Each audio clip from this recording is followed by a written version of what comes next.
ಎಲ್ಲರಿಗೂ ನಮಸ್ಕಾರ. ಕಂದಾಯ ಇಲಾಖೆ ಮತ್ತು ನೋಂದಣಿ ಇಲಾಖೆಗಳಲ್ಲಿನ ಭ್ರಷ್ಟಾಚಾರ ನಿರ್ಮೂಲನೆ ಮಾಡುವಂತೆ ಹಸಿರು ಸೇನೆ ಜಿಲ್ಲಾಧ್ಯಕ್ಷ ಪೂಜಾರಪ್ಪ ಆಗ್ರಹ. ಪಾವಗಡ ತಾಲೂಕಿನಲ್ಲಿ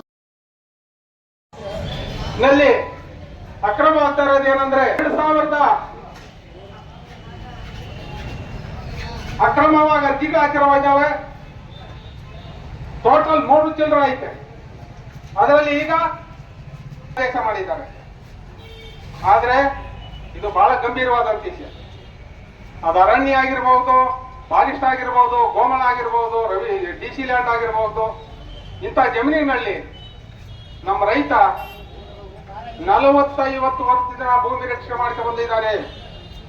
ಆ ಕಲ್ಲು ಮುಳ್ಳನ್ನ ಆದಿದ್ದಾರೆ. ಅಂತವ್ರನ್ನ ಬಿಟ್ಟಿರೋ ಕಾಟಾಚಾರಕ್ಕೆ ಅವ್ರ ಪೊಸಿಷನ್ ನಲ್ಲಿ ಇಲ್ಲ. ಈ ರೆವಿನ್ಯೂ ಡಿಪಾರ್ಟ್ಮೆಂಟ್ ನಿರ್ಲಕ್ಷ್ಯ ಮಾಡ್ತಾ ಇದ್ದಾರೆ. ಅವ್ರ ಮೇಲೆ ನಾವು ಗಂಭೀರವಾದಂತ ಆರೋಪನ ಮಾಡುತ್ತೇವೆ. ನಮ್ಮ ತಾಲೂಕಿನಲ್ಲಿ ಬಲ ಅಮಾಯಕರಿದ್ದಾರೆ. ಅಮಾಯಕನ ದಾರಿ ತಪ್ಪಿಸಂತ ಕೆಲಸ ಆಗ್ತಾ ಇದೆ. ಖಂಡಿತವಾಗಿ ನಾನು ಬಹಳ ಗಂಭೀರವಾಗಿ ತಗೊಳ್ತೀನಿ ಇದನ್ನ. ನಮ್ಮ ತುಮಕೂರು ಜಿಲ್ಲೆಯಲ್ಲಿ ಎಲ್ಲ ಜಿಲ್ಲೆಗಳಲ್ಲಿ ರೈತ ಸಂಘದವರು ಇದ್ದಾರೆ. ತಾಲೂಕು ಆಫೀಸ್ ಭೇಟಿ ಕೊಟ್ಟು ನೀವು ಮಧುಗಿರಿ ಆಗಿರ್ಬೋದು, ಶಿರಾ ಆಗಿರ್ಬೋದು, ಗುಬ್ಬಿ ಆಗಿರ್ಬೋದು, ಕುಣಿಗಲ್ ಆಗಿರ್ಬೋದು, ಚಿಕ್ಕನಾಯಕನಹಳ್ಳಿ, ತಿಪ್ಟೂರು, ಎಲ್ಲ ಕೊರಟಗೆರೆ ಎಲ್ಲ ತಾಲೂಕುಗಳಲ್ಲಿ ನೀವು ಹೋಗಿ ಯಾರ್ಯಾರಿಗೆ ಎಷ್ಟೆಷ್ಟು ಅರ್ಜಿ ಹಾಕಿದ್ದಾರೆ ಒಂದು ಟೋಟಲ್ ಲಿಸ್ಟ್ ತಗೊಂಡು ಬಹಳ ಗಂಭೀರವಾಗಿ ಕಂದಾಯ ಇಲಾಖೆ ಮತ್ತು ಉಪ ನೋಂದಣಾಧಿಕಾರಿಗಳ ಕೆಲವು ಸಿಬ್ಬಂದಿಗಳು ಹಣ ನೀಡಲಿಲ್ಲವೆಂದರೆ ಯಾವುದೇ ಕೆಲಸವನ್ನು ಮಾಡಿಕೊಡುವುದಿಲ್ಲವೆಂದು ಹಸಿರು ಸೇನೆ ಜಿಲ್ಲಾಧ್ಯಕ್ಷ ಪೂಜಾರಪ್ಪ ಆರೋಪಿಸಿದ್ದಾರೆ. ಸೋಮವಾರ ತಾಲೂಕು ಕಚೇರಿಯ ಬಳಿ ರೈತ ಸಂಘದ ಮುಖಂಡರು ಪ್ರತಿಭಟನೆ ನಡೆಸಿದರು. ರೆವಿನ್ಯೂ ಡಿಪಾರ್ಟ್ಮೆಂಟ್ ನಾವು ಕುಂಟಿಸ್ತಾರ ನಮ್ಮ ಸೇರು ನಮ್ಮನ್ನ ಕೊಡ ತೆರಿಗೆ ಸಂಬಳ ಅಂತ ನಮ್ದು. ಆದ್ರೆ ಇವ್ರ ಆಡಳಿತ ನಿರ್ಲಕ್ಷ್ಯ ಆಯ್ತಿದೆ. ಇವ್ರು ಮಾಡಿದ್ದೆ ಆಟ ಆಡಿದ್ದೆ ಆಟ. ಒಂದು ಪಾವತಿ ಖಾತೆಗೆ ಅರ್ಜಿ ಹಾಕಿದ್ರೆ 6 ತಿಂಗಳು, ವರ್ಷ, 2 ವರ್ಷ ತಾಲೂಕಾಡಿ ಅಂತ ಕೈ ಕಟ್ಕೊಂಡು ಕುತ್ಕೊಂಡೈತೆ. ನಾನಿನ್ನ ಬಹಳ ಗಂಭೀರವಾಗಿ ಪರಿಗಣಿಸ್ತಾ ಇದ್ದೀನಿ. ಇದೇ ತರ ನೀವು ಮುಂದುವರೆದ್ರೆ ತಾಲೂಕು ಆಫೀಸ್ಗೆ ಇಡೀ ಕರ್ನಾಟಕ ರಾಜ್ಯ ರೈತ ಸಂಘ, ಪಾವಗಡ ತಾಲೂಕು ಎಲ್ಲ ಪ್ರಗತಿಪರ ಸಂಘ ತಾಲೂಕು ಆಫೀಸ್ಗೆ ಬೀಗವನ್ನ ಜಡಿಯೋದು ಕಡೆ ಭಾಗ ಇದು. ಇದೇ ಫಸ್ಟ್ ವಾರ್ನಿಂಗ್ ಇತ್ತು. ಅಲ್ಲಿ ಹೋಗಿದ್ದ ಆ ಬೆಳೆ ಇಕ್ಕಿಲ್ಲ. GPS ಯಾರಿಗೆ ನಿಮಗೆ ಕಾನೂನು ಕೊಟ್ಟಿದ್ದು? ಯಾರಿಗೆ ಕಾನೂನು ಕೊಟ್ಟಿದ್ದು? ನೋಡಿ, ಪೌತಿ ಖಾತೆಗೆ ಹಾಕಿದ್ರೆ ಎಷ್ಟು ವರ್ಷ ಆಗೈತೆ? 4 ವರ್ಷ ಆಗೈತೆ. ಅದಾಡ್ತಾ ಇಲ್ಲ. ಇಂಥಾದ್ರೆ ಇವ್ರು ಆಡಳಿತ ಮಾಡೋದು. ಒಬ್ಬ ಇಲ್ಲಿ ಬೊಮ್ಮನಹಳ್ಳಿ ಸೆಕ್ರೆಟರ್ ಆ ಗೋಧನವಾಡಿ ತಿಪ್ಪೇಸ್ವಾಮಿ ಬಾರ ಇಲ್ಲಿ ನಾವೇ ಕೊಡ್ತಿದ್ವಿ. 2-3 ತಿಂಗಳಿಗೆ ರಿಜೆಕ್ಟ್ ಪತ್ರ ಐತೆ. ಅವರು ಪಾಣಿ ಅನುಭವದಲ್ಲಿ ಇದ್ದಾರೆ. ಆ ದಾಖಲೆ ತಪ್ಪ ಈತ ಏನ್ರಿ? ನಿಮಗೆ ಮಾನ ಮರ್ಯಾದೆ ಘನತೆ ಗೌರವ ಐತೆ ಸೆಕ್ರೆಟರಿಗಳೇ, ಅರ್ಥ ಮಾಡ್ಕೋಬೇಕು. ತಕ್ಷಣ ಯಾರು ಖಾತೆ ಐತೆ ಅವ್ರು ಮಾಡ್ತಾ ಇದ್ರೆ ನೀವು ಎತ್ತಂಗೆ ಮಾಡಿಸ್ಕೊಡ್ತೀವಿ. ಇದೇ ಕಡೆ ಭಾಗ ನಿಮ್ಗೆ ಹೇಳ್ತಾ ಇರೋದು. ತಿಪ್ಪೇಸ್ವಾಮಿ ಮಾಡ್ಬೇಕು, ಮತ್ತೆ ರಂಜಿತ್ ಅವರು, ಹೂಕೂರು ಸುಬ್ರಾಯಪ್ಪಂದು ನೋಡಿ 4 ಎಕರೆ ಐತೆ ಅವ್ರಿಗೆ ಜಮೀನು. ಬರೇ 2 ಎಕರೆ ಮಾಡಿದ್ದಾರೆ. ಕಾನೂನು ವ್ಯವಸ್ಥೆ ಇದು. ಏನ್ ಮಾಡ್ತಾ ಇದ್ದೀರಿ ನೀವು? ನಮ್ಮನ್ನು ಕೇಳ್ತಾರೆ, ನಿಮ್ ತಾಲೂಕು ಆಫೀಸ್ ಯಾಕಿರೋದು? ಎಲ್ಲ ನಿಮ್ ತಾಲೂಕು ಆಫೀಸ್ನಲ್ಲಿ ಐತೆ. ಯಾರೇನೋ ಒಬ್ಬ 60 ವರ್ಷ ದುಡ್ಡು ಮಾಡಕ್ ಕರೆದ್ರೆ ಅದ್ಬೇಕು ಇದ್ಬೇಕು ಅಂತಾರೆ. ಒಬ್ಬರು ರೈತರ ಸುಂದಿದ್ದಾರೆ ಈ ಸೆಕ್ರೆಟರ್. ಮಾನ ಮರ್ಯಾದೆ ಇರ್ಬೇಕು, ಟೋಟಲ್ ಗಂಟೆ ಗೌರವ ಇರ್ಬೇಕು ಇವ್ರಿಗೆ. ದುಡ್ಡು ಕೊಟ್ರೆ ಇವತ್ತೇ ಆಗೋದು ಪಾಣಿ. ದುಡ್ಡು ಕೊಟ್ರೆ 2 ವರ್ಷ ತಕ್ಕ. ಇಂಥ ಅಡ್ಡಿರ್ತಾರೆ ಈ ತಾಲೂಕಿನ ಸೆಕ್ರೆಟರಿ. ಕಂಪ್ಲೀಟ್ 15-20 ವರ್ಷ ಯಾರು ಸೆಕ್ರೆಟರಿ ಇದ್ದಾರೋ ವಜಾ ಮಾಡ್ಬೇಕು. ಅವ್ರನ್ನ ವಜಾ ಮಾಡ್ತಾ ಇದ್ರೆ ನಾವು ನಿಮ್ಮ ಮೇಲೆ ಗಂಭೀರವಾಗಿ ಆರೋಪ ತಗೊಂತ ಇದ್ದೀವಿ. ಏನ್ ತಮಾಷೆ ಅಂತ ಅನ್ಕೊಂಡಿದ್ದೀರ? ಇಲ್ಲಿ ರೈತರ ಗುರಿಕಾಯ ಅನ್ಕೊಂಡಿದ್ರ? ತಾಲೂಕು ಇಲ್ಲಿ ಗ್ರಾಮ ಸೇವಕರು ಅಂತ ಬಿಟ್ಟ ಇದ್ದಾರೆ. ಆ ಗ್ರಾಮ ಸೇವಕರು ಏನ್ ಕೆಲಸ ಮಾಡ್ತಾ ಇದ್ದೀವಿ ಇವತ್ತು? ಪಕ್ಷದ ಕೊಟ್ಟ ದಾರಿ ಹೋಗ್ತಾರೆ. ಅವ್ರು ಪಕ್ಷದ ಕಡೆ ಹೋಗ್ತಾ ಇರ್ತಾರೆ. ಯಾವ ಪಕ್ಷ ಬಂದ್ರೆ ಆ ಪಕ್ಷದ ಕಡೆ ಕೆಲಸ ಮಾಡ್ತಾರೆ ಗ್ರಾಮ ಸೇವಕರು. ಅವ್ರನ್ನ ಕೂಡ 4 ವರ್ಷ 5 ವರ್ಷ ಚೇಂಜ್ ಮಾಡ್ಬೇಕು. ಅವ್ರನ್ನ ಪ್ರತಿಯೊಂದು ಡಿಮ್ಯಾಂಡ್ ಸಿಕ್ಕಿ ಇವತ್ತು ಈ ತಾಲೂಕಿನಲ್ಲಿ ಬಹಳಷ್ಟು ಅರ್ಜಿ ಹಾಕಿದ್ದಾರೆ. ನೋಡಿ, ಇವತ್ತು 106 ಜನ ಬಂದು ನಿಂತು ಬಿಟ್ಟೈತೆ, ಕಾಯ್ತಾ ಐತೆ. ಕೆಲಸ ಆಗ್ಲಿಲ್ಲ ಅಂತ ಏನ್ ಮಾಡ್ತಿದ್ರಿ? ಅಲ್ಲ ನೋಡ ನಮ್ಮ ರೈತ ಸೆಂಟರ್ದೆ ಖಾತೆಗೆ ಬೇರೆಯವ್ರಿಗೆ ಮಾಡ್ತಾ ಬರ್ತೀವಿ. ಎಂತ ಸೆಕ್ರೆಟರಿಗಳಿದಾರ ಲೆಕ್ಕ ಹಾಕ್ರಿ. ನೋಡಿ ಇದು ಎಂತ ಬರುತ್ತೋ ಅವ್ರ ಯಾರ ಸೆಕ್ರೆಟರಿ ಅಂತೆ, ಅವನು ಜೀವಂತವಾಗಿ ಇದ್ದಾನೆ. ಜೀವಂತವಾಗಿ ಇರೋನ್ನ ಸತ್ತವನೇ ಅಂತ ದಚ್ಚ ಬಿಟ್ಟುಕೊಟ್ಟು ಪಾಣಿ ಬರ್ದವ್ರು. ಇದೇನೆ ಸೆಕ್ರೆಟರಿ ವಿಷಯ ಏನ್ರಿ? ಮತ್ತೆ ನೀವು ಇದನ್ನ ಮುಂದುವರಿಸ್ತಿದ್ರೆ ನಿಮ್ಮನ್ನ ಪಾವಡ ತಾಲೂಕಿನಲ್ಲಿ ನಿಮ್ಮನ್ನ ಕೆಲಸ ಮಾಡಕ್ ಬಿಡಲ್ಲ, ತಗೊಂಡ ಬಾಯಿಗೆ ಹಾಕ್ತೀನಿ ನಿಮ್ಮನ್ನ. ಸೆಕ್ರೆಟರಿ ಮತ್ತೆ ಎಲ್ಲ ಅಲ್ಲಿ ಮಾಡ್ತಾ ಇರೋದು ಗಿರೀಶ್ ಅವರು ಮೇಲೆ ಮಾತಾಡ್ತೀನಿ. ಬಹಳ ಗಂಭೀರವಾದ ಆರೋಪ ಗಿರೀಶನ್ ಗೊತ್ತಾಯ್ತು ನೋಡ್ರಿ. ಗಿರೀಶ್ ಅಣ್ಣವ್ರೆ, ನಮ್ಮ ಭೂಮಿಯಲ್ಲಿ ಒಬ್ಬನಿಗೆ ಖಾತೆ ಮಾಡಕ್ಕೋಸ್ಕರ 45 ಎಕರೆ ಜಮೀನ ಇವತ್ತು ಅದನ್ನ ಕೆಲ್ಸಕ್ಕೆ ಬರ್ತಂಗ್ ಮಾಡಕ್ಕೆ ನಾವು ಒಬ್ಬನಿಗೆ ಖಾತೆ ಮಾಡಕ್ಕೋಸ್ಕರ ಇಂಥದ್ದೇ ನೀವು ಸೆಕ್ರೆಟರಿ ಇದ್ದೆ ನಾ ಬಂದಿದ್ಬೇಕು ಒಟ್ಟು ಕೊಡ್ಸಕ್ಕೆ. ನಿಮಗೆ ಮಾನವೀಯ ಅದಿಲ್ವೇ ನಿಮ್ಗೆ? ಫಸ್ಟ್ ಸರ್ವೆ ಆಫೀಸ್ ಅವ್ರು ಬರ್ಬೇಕು, ಎಡಿ ಎಲ್ಲರೂ ಕೃಷ್ಣಪ್ಪನವ್ರು ಇಲ್ಲಿ ಬರ್ಬೇಕು, ಸೆಕ್ರೆಟರಿ ಬರ್ಬೇಕು, ತಹಶೀಲ್ದಾರ್ ಬರ್ಬೇಕು. ಏನ್ ಸಮಸ್ಯೆ ಅನ್ಕೊಂಡಿದ್ರೆ ನೀವು ಆಡಿದ್ದೆ ಆಟ ಆಡಕ್ಕೆ ಇವರೆಲ್ಲ ಭೂಮಿ ಕೇಂದ್ರಕ್ಕೆ ಹೋಗೋದು ಕೂತ್ಕೊಂಬೋದು, ಆ ಏನೋ ದುಡ್ಡು ಎತ್ಕೊಡ್ತಾರೆ ಅದು ಕೆಲಸ ಮಾಡ್ತಾ ಇದ್ದಾರೆ. ಇದೇನ್ರಿ ಕಾನೂನು ವ್ಯವಸ್ಥೆ? ಸಬ್ಡಿವಿಟ್ ಆಫೀಸ್ನಲ್ಲಿ ಹಗರಣ ಆಗ್ತಾ ಐತೆ ಸಿಕ್ಕಾಪಟ್ಟ ಗೋಲ್ಮಾಲ್ ಅಲ್ಲಿ ಹೇಳ್ತಾರೆ ಅಲ್ಲಿ ಗಣ ಬರೇ ಲಂಚ ಇರೋ ಕೆಲಸ ಇಲ್ಲ. ಒಂದು ರಿಜೆಕ್ಟ್ ಆಗ್ಬೇಕಾದ್ರೆ ನೋಡಿ 8 ದಿವಸ ಆಗ್ತೈತೆ. ಹಿಂದ್ಗಡೆ ಎಲ್ಲ ಇದ್ದರು ಪುಣ್ಯಾತರು, ನಾವು ಅವ್ರನ್ನೇ ಬೈತಾ ಇದ್ದೀವಿ. ಒಂದೇ ದಿನಕ್ಕೆ ರಿಜೆಕ್ಟ್ ಪಾಪ.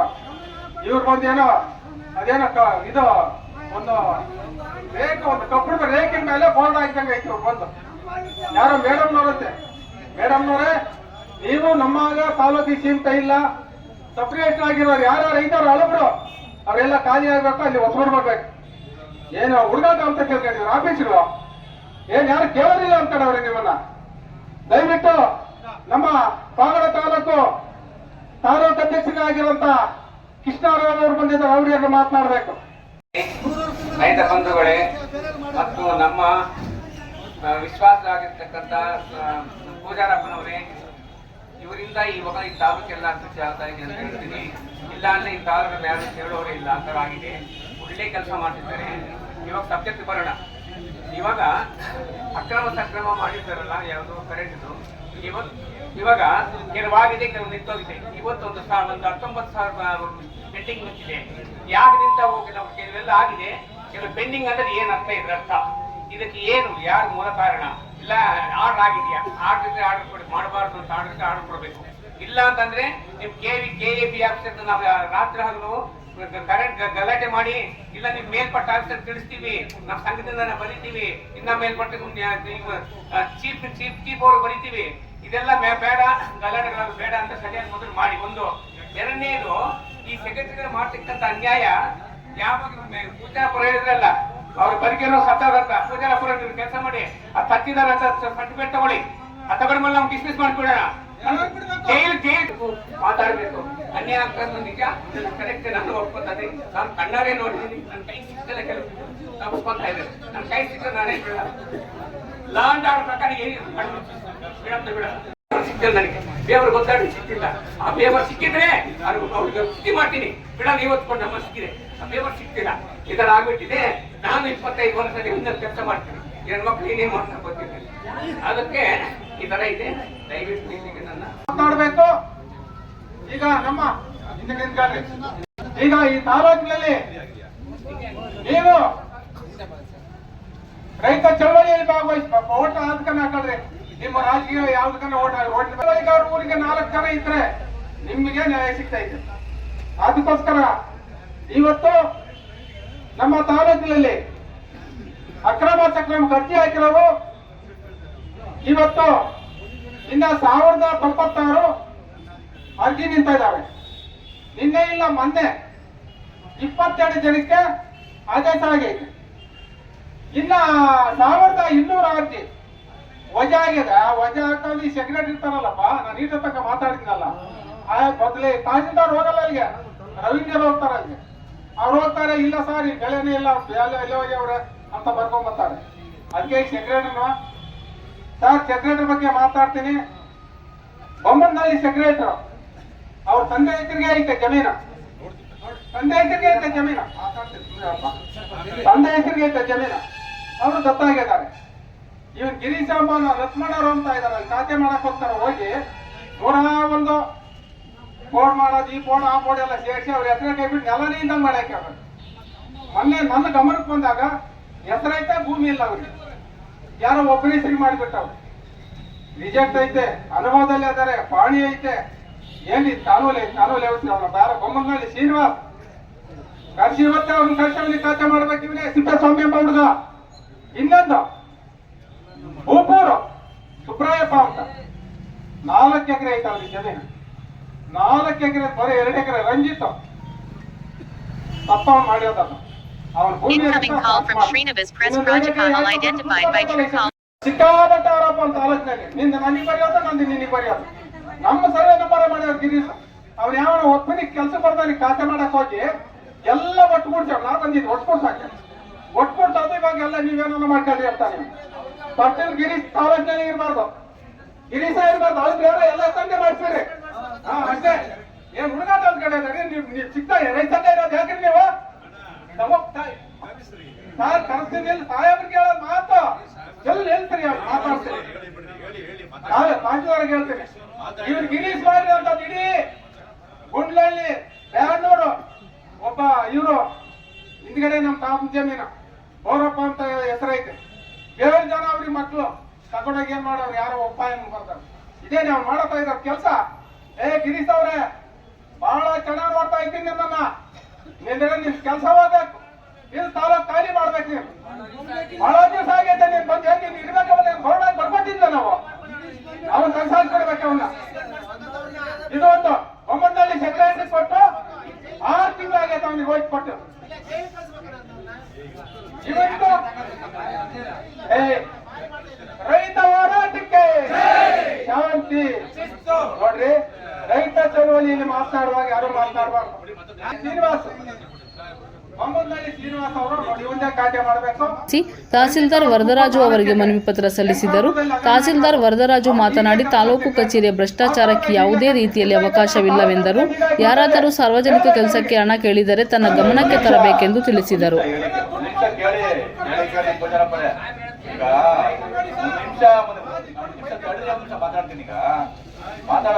ನಿಮ್ದೆಲ್ಲ ಆಯ್ತಲ್ಲ, ನಮ್ದು ಕೇಳಿ. ಈಗ ಏನ್ ಸಮಸ್ಯೆಗಳು ಅಂತ ಕರೆಕ್ಟ್ ಆಗಿ ಹೇಳ್ಬೇಕು. ನೀವು ಸುಮ್ಮನೆ ಏನ್ ಸಮಸ್ಯೆ? ಈಗ ನೋಡಪ್ಪ, ನೀವು ರೈತ ಸಂಘದಿಂದ ತಾವೆಲ್ಲ ಬಂದಿದ್ದೀರಾ. 1 ನಿಮಿಷ ನಾ ಮಾತಾಡೋದು ಸ್ವಲ್ಪ ಕೇಳಿ. ಇಲ್ಲಿವರೆಗೂ ನೀವು ಮಾತಾಡೋದೆಲ್ಲ ಕೇಳಿದೀನಿ. ಇವಾಗ ನೀವು ಏನು ನೀವು ಖಾತೆಗಳು ಮಾಡಿಲ್ಲ ಅಂತ ಆರೋಪ ಏನ್ ಮಾಡ್ತಾ ಇದ್ದೀರಾ, ಅದನ್ನ ಡೀಟೇಲ್ ಆಗಿ ಎಷ್ಟು ಖಾತೆಗಳು ನಿಮ್ಗೆ ಏನ್ ಸಮಸ್ಯೆ ಆಗಿದೆ ಡಾಕ್ಯುಮೆಂಟ್ಸ್ ಅಂತ ನನ್ನ ಕಡೆ ಕೊಡಿ. ಅದನ್ನ ಮಾರ್ಚ್ಕೊಳ್ಳೋ ಜವಾಬ್ದಾರಿ ನಮ್ದು. ಒಂದ್ ನಿಮಿಷ ಮಾತಾಡೋದಿರ್ಲಿ. ತಿರ್ಗಾ ನೀವು ಸುಮ್ಮನೆ ಅವ್ರ ಮೇಲೆ ನೀವು ಆರೋಪ ಮಾಡೋದು, ಇವ್ರ ಮೇಲೆ ಆರೋಪ ಮಾಡ್ತೀರಾ. ಮಾಡಿದ್ರೆ ಮಾಡಿ, ಇಲ್ಲ ಅಂತ ಹೇಳಲ್ಲ. ಬಟ್ ನಮಗೆ ನೀವು ಯಾವ ಖಾತೆಗಳಾಗಿಲ್ಲ ಕರೆಕ್ಟ್ ಅಂತ ಹೇಳ್ತೀರಾ, ಇದಕ್ಕೆ ಡಾಕ್ಯುಮೆಂಟ್ ಹಾಕಿ ನನ್ನ ಕಡೆಗೆ ಅರ್ಜಿ ಬರ್ತು ನನ್ನ ಕಡೆ ಕೊಡಿ. ಯಾವ ಹೇಳೋದಿಲ್ಲ 4-5 ಖಾತೆಗಳಾಗಿಲ್ಲ ಅಂತ ಯಾವ್ದು ಹೇಳೋದಿಲ್ಲ. ಯಾವ್ದು ಒಂದು ಯಾವ್ದು ಕೊಡ್ತೀರಿ, ಏನೋ ಡಿಗ್ರಿ ಆಗಿಲ್ಲ ಅಂತ, ಡಿಗ್ರಿ ಮಾಡಿದಾರೆ ಅಂತ ಹೇಳೋದಿಲ್ಲ, ಕೊಡಿ. ಅದು ಯಾಕಂದ್ರೆ ಹಿಂದೆ ಎಲ್ಲ ಸಾಮಾನ್ಯ ಅವೆಲ್ಲ ಖಾತೆಗಳು ಕ್ಲೋಸ್ ಆಗಿರ್ತವೆ. ಯಾವ ಕಾರಣಕ್ಕೆ ಆಗಿಲ್ಲ, ಏನ್ ಕಾರಣಕ್ಕೆ ಆಗಿಲ್ಲ ಅಂತ ನಾನು ಹೇಳ್ತೀನಿ. ಒಂದು ಅದಕ್ಕೆ ನೀವು ಡಾಕ್ಯುಮೆಂಟ್ ಹಾಕಿ ಇಲ್ಲಿ ಕೇಳ್ತೀನಿ. ಇಲ್ಲಿ ಪೂಜಾರಪ್ಪರೇ ಇದು ಕೇಳಿ, 2 ನಿಮಿಷ ಕೇಳಿ. ಇವಾಗ ನೀವೇನು ಕೇಳ್ರಪ್ಪ, 1 ನಿಮಿಷ. ಇವಾಗ 1 ನಿಮಿಷ ಕೇಳಪ್ಪ. ಇವಾಗ ನೀವೇನೇನು ನೀವು ಖಾತೆಗಳು ಆಗಿಲ್ಲ ಅಂತ ಏನ್ ಹೇಳ್ತೀರಾ, ಒಂದು ಅರ್ಜಿ ಬರ್ತು ಇವರೇ ಕೊಡಿ, ನನ್ನ ಕಡೆ ಕೊಡಿ. ಅದಕ್ಕೆ ಡಾಕ್ಯುಮೆಂಟ್ ಹಾಕೊಡಿ. ಎಕ್ಸಾಂಪಲ್ ಇದು GMS ರಿಪೋರ್ಟ್ ಅಲ್ಲಿ ಖಾತೆ ಆಗಿಲ್ಲ ಅಂತ ಕೊಟ್ಟಿದ್ದೀರಾ. 1 ನಿಮಿಷ ನಾನು ನೋಡ್ಬೇಕಲ್ಲಪ್ಪ, ನಾನು ನೋಡ್ಬೇಕಲ್ಲ. ನನ್ನ ಕಡೆ ಕೊಟ್ಟು ಡಾಕ್ಯುಮೆಂಟ್ ಎಲ್ಲ ಕೊಡಿ, ನನ್ನ ಕಡೆ ಕೊಡಿ. ನಿಮ್ಮ ಕಡೆ ಕೊಟ್ಟಿದ್ದೀನಿ ಆಗಿಲ್ಲ ಅಂತ ಹೇಳ್ತಾರಿಲ್ಲ. ಇವಾಗ ನನ್ನ ಗಮನಕ್ಕೆ ತಾವೆಲ್ಲ ತರ್ತಾ ಇದ್ದೀರಾ. ಈಗ ನನ್ನ ಗಮನ ತಂದ್ಮೇಲೆ ನನ್ನ ಕಡೆಗೆ ಕೊಡಿ. ಇದು ಕೊಟ್ಟಾದ್ಮೇಲೆ ನಾನು ಏನಾಗಿದೆ ಅಂತ ಚೆಕ್ ಮಾಡಿಸಿ ಆಗುತ್ತಾ ಇಲ್ವ ಅಂತ ನಿಮ್ಮನ್ನು ಕರೆಸಿ ಹೇಳಿ ಕ್ಲಿಯರ್ ಮಾಡ್ಕೊಡ್ತೀನಿ. ಇದನ್ನು ಎಷ್ಟು ನೀವು ಹೇಳಿ ಪ್ರಾಬ್ಲಮ್ಸ್ ಹೇಳ್ತಲ್ಲ, 4-5 ಹೇಳಿದ್ರಿ. ಈಗ ಇಂತಿಂತ ಖಾತೆಗಳು ಹಂಗೆಲ್ಲ ನೀವು 1000-2000 ಇವೆಲ್ಲ ಒಪ್ಪಲ್ಲ ನಾನು. ಈಗ ಪೂಜಾರಪ್ಪರೇ ಅರ್ಥ ಮಾಡ್ಕೊಳ್ಳಿ. ನೀವು ಸುಮ್ಮನೆ ಕೇಳಕ್ ಹೋಗ್ಬೇಡ. ನೀವು ಇಡೀ ವ್ಯವಸ್ಥೆನೇ ಸರಿಲ್ಲ ಅಂತ ಹೇಳಿ ನಾನು ಒಪ್ಪಕ್ಕಾಗಲ್ಲ. ಈಗೊಳಗೆ ಆತರ ಮಾಡಿದ್ರೆ ಕೆಲಸನೇ ಮಾಡಕ್ಕಾಗಲ್ಲ ಯಾರನ್ನು. ಇವಾಗ ನೀವು ನನಗೆ ಡಾಕ್ಯುಮೆಂಟ್ ಸಮಸ್ಯೆ ನಿಮ್ಗೆ ಯಾವ್ಯಾವ ಖಾತೆಗಳಾಗಿಲ್ಲ ನೋಡಿ. ನೀವು ಎಷ್ಟು ಹೇಳ್ತಿರೋ, ನಾವೀಗ ಭೌತಿಕ ಖಾತೆ ಅಂತ ಮನೆ ಹೋಗಿ ಮಾಡಿದೀವಿ. 1,708 2,000 ತನಕ ನಾವು ಖಾತೆಗಳೇ ಮಾಡಿದೀವಿ, ಫೌಜಿವಾಸ್ ಖಾತೆಗಳೇ ಮಾಡಿದೀವಿ.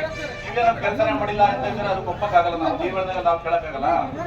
ಆದ್ರಿಂದ ನೀವು ಈಗ ನನಗೆ ಕ್ಲಿಯರ್ ಕಟ್ ಆಗಿ ಒಂದು 5-6 ಹೇಳಿದ್ರಿ. ಈಗ ಅವ್ರು ಯಾರಿದಾರ ಪಾರ್ಟಿಗೆ ಬಂದಿದ್ರೆ ಇವನೇ ಡಾಕ್ಯುಮೆಂಟ್ ಆಗಿ ನನ್ನ ಕಡೆಗೆ ಅರ್ಜಿ ಕೊಡಿ, ಇವರೇ ಕೂಡ ನನ್ನ ಕಡೆ ಕೊಡಿ. ನಾವು ಆಫೀಸ್ ಒಳಗಡೆ ಇರ್ತೀನಿ, ಒಂದು ನಿಮಿಷ ಮಾತಾಡ್ತೀನಿ. ಅದನ್ನ ಡಾಕ್ಯುಮೆಂಟ್ ಎಲ್ಲ ಸಮೇತ ಹಾಕಿ ಅರ್ಜಿ ಬಂದು ಕಾನೂನು ಪ್ರಕಾರ ಇಲ್ಲೇ ಖಂಡಿತ ಮಾಡ್ಕೊಡ್ತೀನಿ. ಕಾನೂನು ಪ್ರಕಾರ ಎಂಟರ್ ಮಾಡ್ಕೊಡಿಸ್ತೀನಿ. ಒಂದು ಸ್ವಲ್ಪ ಹಿಂದೆ ಬರ್ರಿ ಮಾತಾಡ್ಬಿಟ್ಟು ಎಲ್ಲರದ್ದು ನಿಮ್ ಕೆಲಸ ಮಾಡೋದಕ್ಕೆ. ಅರ್ಥ ಆಯ್ತಾ? ನಾವೇನು ಮೇಲಿಂದ ಬಂದಿಲ್ಲ, ನಾವಿರೋದು ಎಲ್ಲ ಸಾರ್ವಜನಿಕರ ಕೆಲಸ ಮಾಡಕ್ಕೆ, ನಿಮ್ ಕೆಲಸ ಮಾಡಕ್ಕೆ ಬಂದಿರೋದು. ಇವಾಗ ನಿಮ್ಮ ಸಮಸ್ಯೆಗಳು ನೀವು ಹೋಗಿದ್ದೀರಾ, ನಮ್ಮ ಪ್ರಾಬ್ಲಮ್ ಆಗಿದೆ, ನಿಮ್ಗೆ ಆಗಿಲ್ಲ ಅಂತ ನೀವು ದೂರ್ತಾ ಇದ್ದೀರಾ. ಅದಕ್ಕೆ ಸಂಬಂಧಪಟ್ಟಾಗೆ ನಮಗೆ ಅರ್ಜಿಗಳು ಸಮೇತ ಅರ್ಜಿ ಪ್ಲಸ್ ಆಮೇಲೆ ಸಂಬಂಧಪಟ್ಟ ಡಾಕ್ಯುಮೆಂಟ್ ಹಾಕಿ ನನ್ನ ಕಡೆನೇ ಕೊಡಿ. ಅದೇನು ಸಮಸ್ಯೆ ಆಗಿದೆ, ಯಾಕಾಗಿಲ್ಲ ಅಂತ ಚೆಕ್ ಮಾಡಿಸಿ ಅದು ಕಾನೂನು ಪ್ರಕಾರ ಏನಾಗ್ಬೇಕು ಆಗ್ಬೇಕು ನೋಡೋದು ಮಾಡಿ ಕ್ಲಿಯರ್ ಮಾಡಿಸ್ತೀವಿ. ಒಂದು ಆಮೇಲೆ ಇನ್ನೊಂದು ಇದು ಹೇಳ್ತಾ ಇದ್ರಲ್ಲ ಪೂಜಾರಪ್ಪ ಸಾಗುವಳಿ ಚೀಟಿ ಸಂಬಂಧಪಟ್ಟಂಗೆ ಇದುವರೆಗೂ ಹೇಳ್ತಾ ಇದ್ರು. ಇವಾಗ ನಾವು ಮೊನ್ನೆ ಕಮಿಟಿಯಲ್ಲಿ ಮನೆಯ MLA ಸಾಹೇಬರ ಅಧ್ಯಕ್ಷತೆಯಲ್ಲಿ ನಾವು ಇವಾಗಲೇ 22 ಜನಕ್ಕೆ ಸಾಗುವಳಿ ಚೀಟಿ ನಾವು ಮಂಜೂರು ಮಾಡಿದ್ದೀವಿ. ಆನಂತರ ಇವಾಗ ಹಿಂದೆ ಇದ್ದಂಗೆ ಇಲ್ಲ, ಈಗೆಲ್ಲ ಸ್ವಲ್ಪ ಕಾನೂನು ಬದಲಾವಣೆ ಆಗಿದೆ. ಯಾವ ತರ ಅಂತಂದ್ರೆ ಈಗ ಹಿಂದೆ ಎಲ್ಲ ಬರೀ ನಾವು ಮ್ಯಾನ್ಯಲ್ ಮಾಡ್ತಾ ಇದ್ವಿ, ಇವಾಗೆಲ್ಲ ಕಂಪ್ಯೂಟರ್ಲ್ಲೇ ಮಾಡಬೇಕು. ಮತ್ತೀಗ ಪ್ರತಿಯೊಂದು ಸ್ಪಾಟ್ ಅಲ್ಲೇ ಬರಬೇಕು. ಯಾರು ಅರ್ಜಿ ಹಾಕಿರ್ತಾರೆ ಸಂಬಂಧಪಟ್ಟ ಏನ್ ನಮ್ಮದೇ 57-53 ಅರ್ಜಿ ಹಾಕಿರ್ತಾರೆ, ಸಂಬಂಧಪಟ್ಟ ಪಾರ್ಟಿನೇ ಬರಬೇಕು, ಸ್ಪಾಟ್ಗೆ ಬರಬೇಕು. ಯಾರೋ ಬೇರೆ ಬಂದ್ರೆ ಆಗಲ್ಲ, ಸ್ಪಾಟ್ಗೆ ಬರಬೇಕು. ಅಲ್ಲಿ ನಮ್ಮ ಸಂಬಂಧಪಟ್ಟ ವಿಜಯಗಳು ಬಂದು ಅವ್ರದ್ದೆಲ್ಲ ಡಾಕ್ಯುಮೆಂಟ್ ಅಪ್ಲೋಡ್ ಮಾಡಬೇಕು, ಫೋಟೋ ತೆಗಿಬೇಕು. ಅಪ್ಲೋಡ್ ಮಾಡಿ ಆ ನಂತರ ಅಲ್ಲಿಂದ ಬಂದ್ಮೇಲೆ ನಮ್ಮ ಲಾಗಿನ್ ಬರ್ತವೆ, ತಹಸೀಲ್ ಲಾಗಿನ್ ಬರುತ್ತೆ. ನೆಕ್ಸ್ಟ್ ನಮ್ಮ ಕಮಿಟಿ ಬರುತ್ತೆ. ಕಮಿಟಿ ಆದ್ಮೇಲೆ ಸಾಲಗಡಿ ಕೊಡೋದಕ್ಕೆ ಎಲ್ಲ ಕಂಪ್ಯೂಟರ್ ಬರುತ್ತೆ. ಒಂದು ಇವಾಗ ಏನಾಗಿದೆ ಅಂದ್ರೆ ನೀವು ಹೇಳ್ದಂಗೆ 57 ಅಲ್ಲಿ ಗೋಮಾಳ ಜಮೀನ್ ಅರ್ಜಿ ಏನ್ ಹಾಕೊಂಡಿರ್ತೀರಾ ಅವೆಲ್ಲ ಸ್ಯಾಂಕ್ಷನ್ ಮಾಡೋದಕ್ಕೆ ಬರಲ್ಲ ಕಾನೂನು ಪ್ರಕಾರ. ಅದು ನಿಮ್ಮೆಲ್ಲರ ಗಮನದಲ್ಲಿ ಇರ್ಲಿ. ಯಾಕೆಂದ್ರೆ 57 ಏನ್ ಗೋಮಾಳ ಜಮೀನು ಅಂತ ಬಂದಿರುತ್ತೆ ಎಲ್ಲದೂ ಸ್ಯಾಂಕ್ಷನ್ ಆಗೋದಿಲ್ಲ. ಅದಕ್ಕೆ ಕರೆಕ್ಟ್ ಆಗಿ ಸರ್ಕ್ಯುಲರ್ ಇದೆ, ಸರ್ಕಾರದ ಆದೇಶ ಇದೆ. ಸರ್ಕಾರ ಆದೇಶ ಪ್ರಕಾರ ಪ್ರತಿಯೊಂದು ಗ್ರಾಮದಲ್ಲೂ ಸಹ ಜಾನುವಾರುಗಳಿಗೆ ಇಷ್ಟು ರಾಸುಗಳಿಗೆ ಇಷ್ಟು ಜಮೀನು ಅಂತ ರಿಸರ್ವ್ ಮಾಡ್ಬೇಕಂತ ನಮ್ಮ ಸರ್ಕ್ಯುಲರ್ ಇದೆ. ಅಷ್ಟಕ್ಕಿಂತ ಜಾಸ್ತಿ ಏನಾದ್ರು ನಿಮ್ ಜಮೀನು ಅವೈಲೇಬಲ್ ಇದ್ರೆ ಮಾಡ್ಕೊಡ್ತೀವಿ. ಇಲ್ಲ ಅಂತಂದ್ರೆ ಅದಕ್ಕಿಂತ ಕಮ್ಮಿ ಏನಾದ್ರು ಜಮೀನು ಇದ್ರೆ ಖಂಡಿತ ಮಾಡ್ಕೊಡಕ್ ಬರಲ್ಲ, ಅವು ವಜಾ ಆಗುತ್ತೆ. ಅದು ಬಿಟ್ರೆ ಇನ್ನೇನಿಲ್ಲ, ಬೇರೆ ಉದ್ದೇಶಕ್ಕೆ ಏನು ನಾವು ಮಾಡಕ್ ಬರೋದಿಲ್ಲ, ಮಾಡ್ತಾ ಇಲ್ಲ. ನಾವೀಗ ಮೊನ್ನೆ 22 ಜನಕ್ಕೆ ಮಾಡಿದೀವಿ. ನಾವೀಗೆಲ್ಲ ಮೊನ್ನೆ ಎಲ್ಲ ನಾವು ನೆನೆಲ್ಲ ಮನೆಯ MLA ಸಾಹೇಬರ ಅಧ್ಯಕ್ಷತೆಯಲ್ಲಿ ಚರ್ಚೆ ಮಾಡಿದೀವಿ. ಇನ್ನು ಸುಮಾರು ಒಂದು ನಮ್ಮ ಲೆಕ್ಕದಲ್ಲಿ 800-900 ಮೇಲೆ ಬರ್ತಾ ಇದಾವೆ ಸ್ಯಾಂಕ್ಷನ್ ಮಾಡೋಂಥವು. ಅದನ್ನ ನಾವು ಹಂತವಾಗಿ ನಮ್ಗೆ ಈಗಾಗಲೇ ಸಂಬಂಧಪಟ್ಟಂಗೆ ಮನೆಯ ಕಂದಾಯ ಸಚಿವರು ಸಹ ನಮ್ಗೆಲ್ಲ ಟಾರ್ಗೆಟ್ ಕೊಟ್ಟಿದ್ದಾರೆ.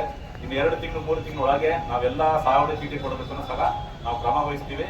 ಎಲ್ಲ ಸಾಗುವಳಿ ಚೀಟಿದಾರರಲ್ಲಿ ಯಾರು ಅರ್ಹರಿದ್ದಾರೆ, ಯಾರು ಎಲಿಜಿಬಲ್ ಇದ್ದಾರೆ ಅವ್ರಿಗೆಲ್ಲ ಖಂಡಿತವಾಗಿ ಮಂಜೂರು ಮಾಡ್ಕೊಡ್ತೀವಿ. ನಿನ್ನೆ ಮೊದಲನೇ ಮೀಟಿಂಗ್ ಆಗಿದೆ. 22 ಜನಕ್ಕೆ ಮಾನ್ಯ MLA ಸಾಹೇಬರ ಅಧ್ಯಕ್ಷತೆಯಲ್ಲಿ ಸ್ಯಾಂಕ್ಷನ್ ಆಗಿದೆ. ಅವರಿಗೆಲ್ಲ ಸಾಗುವಳಿ ಚೀಟಿ ಬರುತ್ತೆ. ಇನ್ ಮುಂದೆ ಯಾವುದೇ ಕಾರಣಕ್ಕೂ ರೈಟಿಂಗ್ ಸಾಗುವಳಿ ಬರಲ್ಲ, ಎಲ್ಲ ಕಂಪ್ಯೂಟರ್ ಬರುತ್ತೆ. ಎಲ್ಲ ಕಂಪ್ಯೂಟರಲ್ಲೇ ಬರುತ್ತೆ. ಯಾವುದೇ ಕಾರಣಕ್ಕೂ ರೈಟಿಂಗ್ ಗೀಟಿಂಗ್ ಇಲ್ಲ, ಕಂಪ್ಯೂಟರ್ಲೇ ಬರುತ್ತೆ. ಆದ್ರಿಂದ ನಿಮ್ಮೆಲ್ಲರ ಗಮನದಲ್ಲಿ ಇರಲಿ. ನಾವೀಗ ಏನ್ ಸ್ಟಾರ್ಟ್ ಮಾಡಿ ನೆನ್ನೆ ಫಸ್ಟ್ ಮೊನ್ನೆ ಶನಿವಾರ ಫಸ್ಟ್ ಮೀಟಿಂಗ್ ಆಗಿದೆ. ಈ ಫಸ್ಟ್ ಮೀಟಿಂಗ್ 22 ಜನಕ್ಕೆ ಮಾಡಿದೀವಿ.